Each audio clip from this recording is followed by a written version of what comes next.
Hello everyone and welcome back to my channel. तुम्हाला तर माहितीच आहे मी एका लांब सुट्टीवरून आली आहे, त्यामुळे माझी डेली घरात काही ना काही क्लिनिंग चालूच आहे। तर आज मी क्लीन केला आहे मसाल्याचा डब्बा। मसाल्याच्या डब्याला किचनमध्ये डेली हात लागतो, त्यामुळेच तो लवकर घाण सुद्धा होतो, म्हणून त्याला नियमित क्लीन करणं खूप गरजेचं असते। डेली बेसिसवरती तर मी डब्याला पुसून घेते, पण एक 15 ते 20 दिवसानंतर त्याला धुवावंच लागते। आज राजम्याची भाजी करायची आहे, म्हणून मी काल रात्रीच राजमा भिजू घातला होता। राजम्याची भाजी मी अगदी सोप्या पद्धतीने करते। त्यासाठी घेतले मी 2 टोमॅटो, 2 कांदे। टोमॅटो आणि कांदा आपल्याला जाडसर कट करून घ्यायचा आहे, कारण याला आपण नंतर मिक्सरमध्ये ग्राइंड करणारच आहोत।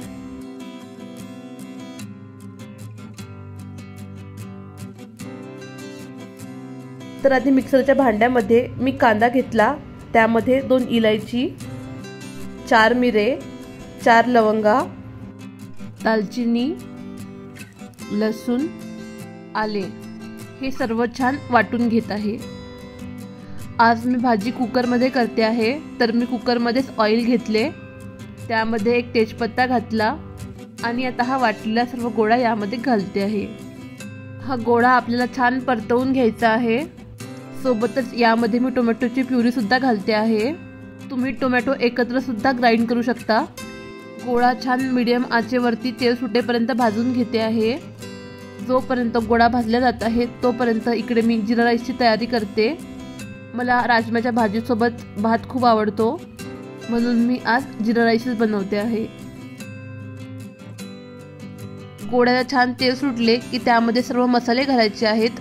तिखट, हळद, गरम मसाला, धने पावडर, जिरे पावडर। मसाले छान भाजल्यानंतर यामध्ये मी घालते आहे भिजवलेला राजमा। त्यानंतर यामध्ये हवे तेवढे पाणी आणि मीठ घालून कुकरचे झाकण बंद करून मी याची एक वाफ काढून घेते। त्यानंतर इकडे जिरा राईससाठी मी सर्व मसाले काढून घेते आहे। त्यामध्ये इलायची, मिरे, लवंग, दालचिनी आणि तेजपत्ता घेतलाय। कांदा छान अगदी बारीक कट करून घ्यायचा आहे। त्यानंतर जिरा राईसला फोडणी देताना इथे मी कुकरमध्ये तूप घातलं। तुपामुळे छान टेस्ट येते राईसला। त्यानंतर त्यामध्ये सर्व मसाले घातले, जिरं घातलं आणि बारीक चिरलेला कांदा घातला। कांदा छान लालसर होईपर्यंत आपल्याला भाजून घ्यायचा आहे। त्यानंतर त्यामध्ये पाणी घालून तांदूळ घालते आहे। त्यानंतर चवीप्रमाणे मीठ टाकून कुकरचं झाकण बंद करून घेते।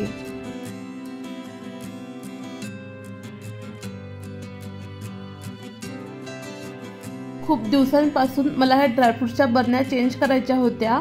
ह्या किंग्स शेजवान चटणीच्या बरण्या होत्या, ज्यांच्या झाकणाला मी कलर देणार होती, पण त्यांची साईज लहान असल्यामुळे त्यामध्ये ड्रायफ्रूट्स पण जास्त बसत नव्हते, म्हणून मग मी थोड्या मोठ्याच बरण्या घ्यायचा विचार केला। आणि लास्ट टाइम जेव्हा मी IKEAला गेली तेव्हा मला अगदी परफेक्ट बरण्या भेटल्या। तर यूज करायच्या आधी या बरण्यांना मी आधी वॉश करून घेते। खरंच खूप छान क्वालिटी आहे यांची, एअरटाईट आहेत ह्या बरण्या।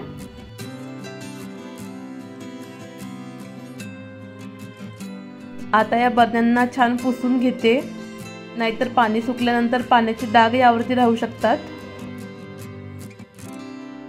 तर ही अशी यामध्ये रबरची रिंग आहे, यामुळेच डब्बा एअरटाईट बनतो। जोपर्यंत माझ्या बरण्या सुकत आहे तोपर्यंत मी इकडे फ्रेंच फ्राईज करते। तर फ्रेंच फ्राईजसाठी बटाट्यांना मी असं त्यांच्या शेपमध्ये कापून अर्धा तास पाण्यामध्ये भिजू घातले होते।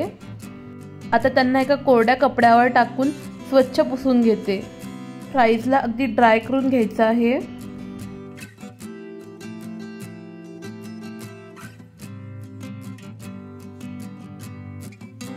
त्यानंतर यावरती मी थोडंसं ऑइल घालते आणि आता अशा पद्धतीने आपल्याला हे ऑइल सर्व फ्राईजला लावून घ्यायचे आहे। त्यानंतर यामध्ये मी ऑरिगॅनो घालते आहे थोडासा। मला ऑरिगॅनोची टेस्ट खूप आवडते, तुम्हाला नको असेल तर तुम्ही नाही घातलं तरी चालेल।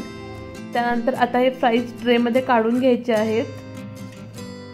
इकडे अवन ऑलरेडी मी प्रीहीट करून घेतले आहे आणि आता यांना बेक फंक्शनवरती 200 डिग्री सेल्सिअसवरती मी 15 मिनिटांसाठी होऊ देते।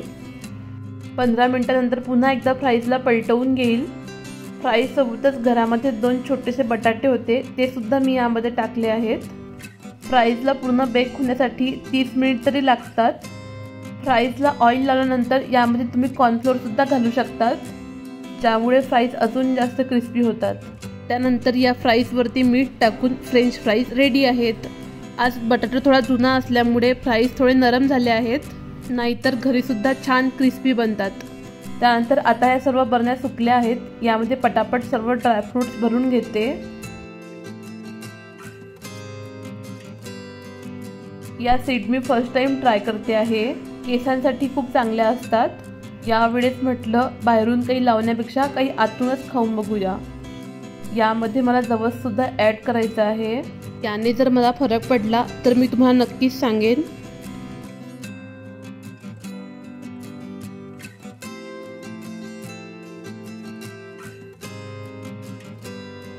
त्यानंतर संध्याकाळी आता जातो आहे आम्ही डीमार्टमध्ये।